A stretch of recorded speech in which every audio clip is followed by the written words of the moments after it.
They're lined up.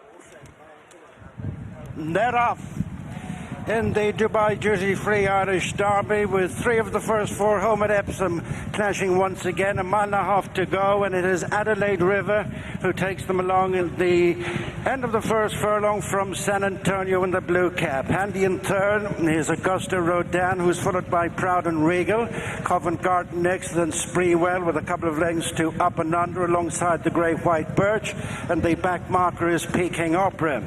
At the end of the first couple of furlongs, and the leader is Adelaide River, followed by stable companions San Antonio and Auguste Rodan, and 4th is Proud and Regal, and 5th is Covent Garden, with the final 4 Spreewell, Up and Under, White Birch and Peking Opera. Little has changed through these early stages. They've got just over a mile left to go, and it's Adelaide River and Shamie Heffernan by 2 lengths to San Antonio and Wayne Lorden. In 3rd place is Auguste Rodan and Ryan Moore attempting the Epsom Cutter double. In 4th is Proud and Regal and Gavin Ryan. Next, as they make the run towards the 7 furlong point, is Covent Garden, Declan McDonagh on the inside of Spreewell, and Shane Foley as they climb up towards the halfway stage. After Spreewell is Up and Under and Mikey Sheehy, followed by White Birch and Dylan Brown McMonigal, and lastly Peking Opera and Tom Marcon. They've gone by halfway, and still little changes from first to last. It is Adelaide River by 3 parts of a length to San Antonio. In third, a length and a half back, is Auguste Rodan, followed by Proud and Regal, 2 lengths to Covent Garden. A place in front of Spreewell, followed at the top of the track by Up and Under, and then White Birch, and Peking Opera has been last from the word go with half a mile to run. Losing on the turn, San Antonio is injured. It's Adelaide River, with now looming on the outside, poised is Auguste Rodan. In third is Covent Garden, who's picked up a bit of ground. Spreewell has come under pressure, and then Proud and Regal, they're in the straight. Less than 3 furlongs to go in the Dubai duty-free Irish Derby, and Auguste Rodan joins stable companion Adelaide River. These kick clear of Covent Garden. Spreewell, Up and Under, Proud and Regal, Peking Opera, White Birch is last. It's Auguste Rodan who's having to battle here from Adelaide River. 4 lengths to in third place, Covent Garden. It's Auguste Rodan in front as they run up to the finish. It's an Irish Derby of firsts and landmarks for Ryan Moore and Aidan O'Brien. Auguste Rodan completes the double from Adelaide River and Covent Garden. A clean sweep for Ballydoyle, and then Peking Opera and Up and Under, Spreewell, Proud and Regal, and a long way off them was White Birch. It is indeed a first Irish Derby win for Ryan Moore. It's a 15th in the race for Aidan O'Brien, and it is a 100th European Classic victory for the Master of Ballydoyle. That is some achievement. A race that unfortunately has been marred by a very serious injury. It looked like to San Antonio off the home turn, and he certainly didn't do any favours, that incident, to some of those behind. In the end, though, Auguste Rodan has won, but he had to work mighty hard, didn't he? How much did that surprise you? Yeah, he had to work, Gary. As you say, fantastic achievement by Aidan O'Brien. His 100th European Classic, his 15th Irish Derby, more than double the number of Irish Derbies that Vincent O'Brien won in his time. But yeah, he had to battle, Gary. He came up on the outside of the stable companion Adelaide River, and Adelaide River ran a massive race. He was 11 lengths behind Auguste Rodan at Epsom. He's got much closer to him today. He got out in front of Adelaide River, as we kind of thought he might. Auguste Rodan had a lovely trip through the race. Ryan Moore got him settled into a lovely racing rhythm from very early on. And yeah, it took him a little while to get the better of Adelaide River. It always looked like he was going to go and get him, but he got up on the outside. He's battled on. He's got the better of him and gone on and won by just over a length in the end. That's it. He seemed to have the perfect sit through the race, didn't he, Auguste Rodan? Adelaide River cutting out the running.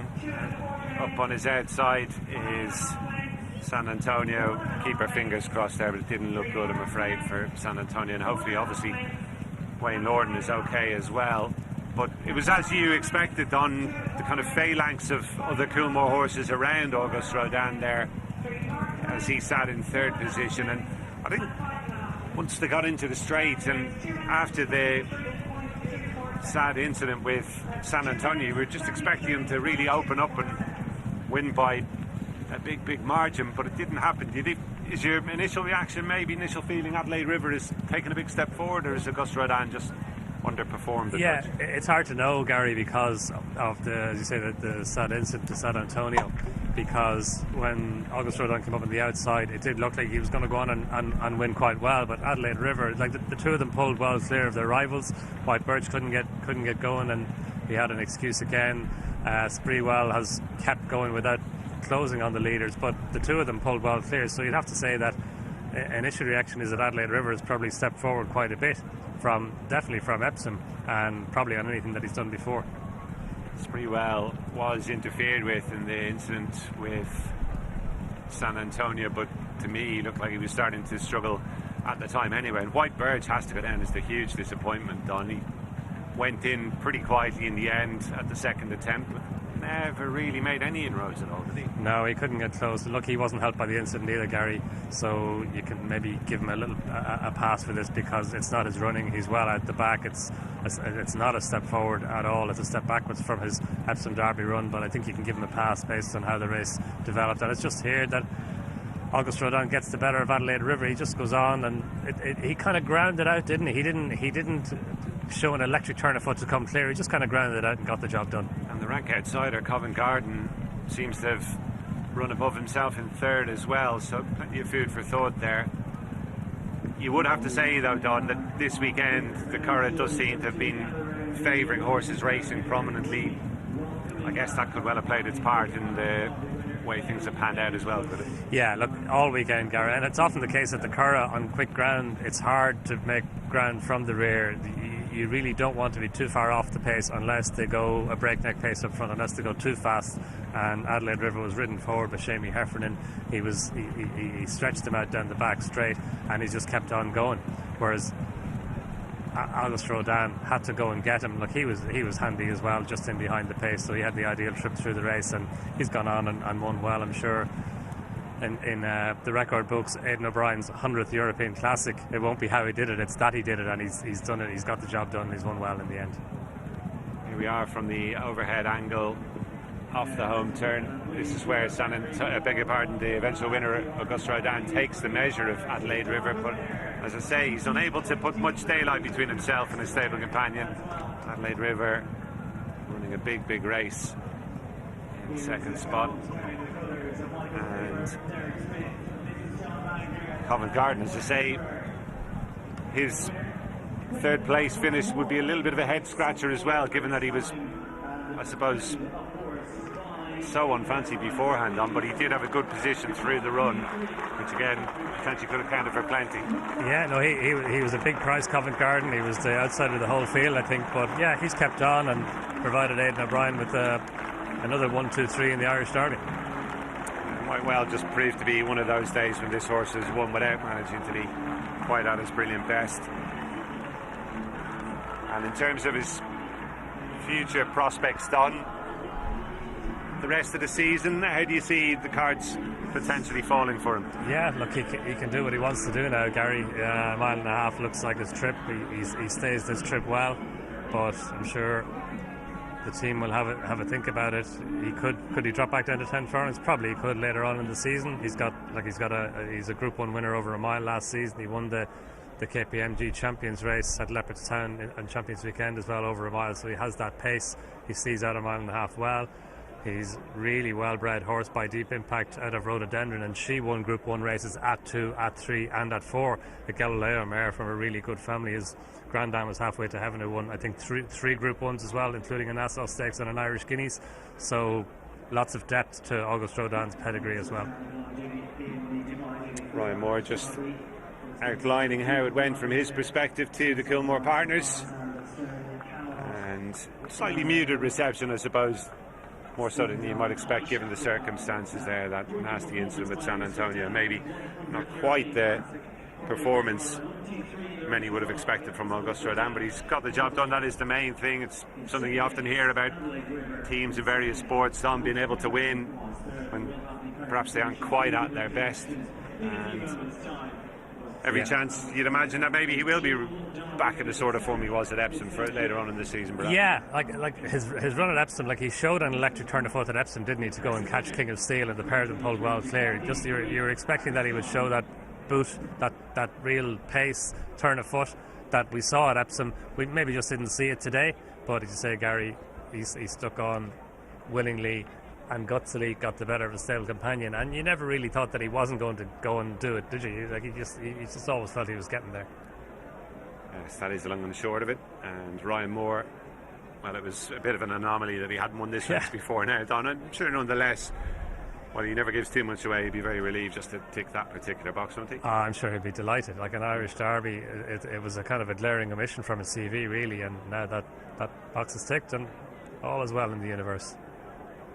15 wins in the race for Aidan O'Brien, and that 100th European Classic also secured. And the second and third as well, just in case, just to make Far sure. from the first time he's done that as well. Exactly. It'll be very interesting to see whether Adelaide River in particular is able to back that up next time. Covent Garden, I suppose, as well. He actually looked like he was staying on and closing again near the finished Covent Garden. Declan McDonough just eased him down the last few strides. A good payday for him. Yeah, the Covent Garden, you could see him going out in trip. Like he finished third behind Picking Upper over a mile and 5 furlongs on soft ground the last day. So he's a horse who you'd think if he goes beyond a mile and a half now, he could be seen in an even better light. So there we have it, the story of the 2023 Dubai Duty Free Irish Derby. Auguste Rodan justifying favouritism in a race that, as I say, was marred by that nasty incident involving San Antonio. Try and get you some news on Wayne Lordan as well as soon as we can. Pictures being taken though for this historic success. Aidan O'Brien at the centre of attention as per usual on this day. Auguste Rodan, the winner of our feature event. Yeah, and it was the only classic in either England or Ireland missing on Ramon's CV, no longer. Auguste Rodan, a 15th Irish Derby for Aidan O'Brien, his first since Santiago in 2020. And a clean sweep that day, 1, 2, 3, 4 on that occasion. And just posing for photographs afterwards. The race was marred significantly by the horrible-looking injury suffered by San Antonio, and obvious thoughts straight after the race with that horse, and no doubt with the rider as well. There is the Irish Derby winner of 2023, that is Auguste Rodan. Had a little bit of magic struck to go and win at Epsom last time after that dismal run in the Guineas the time before, relative to his reputation, of course.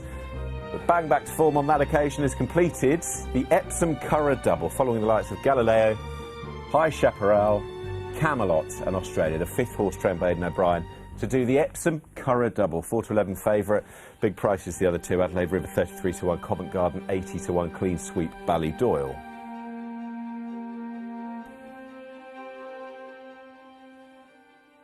No doubt we'll be hearing from all the key connections, the winning connections, and the vanquished perhaps as well from Epsom in just the Curragh in just a few moments' time. But it's Cartmel we're going to go to now for a handicap hurdler, staying one at that 3 mile 1 and a bit. Joining up with Peter to have a look at his runs in the parade ring. We're into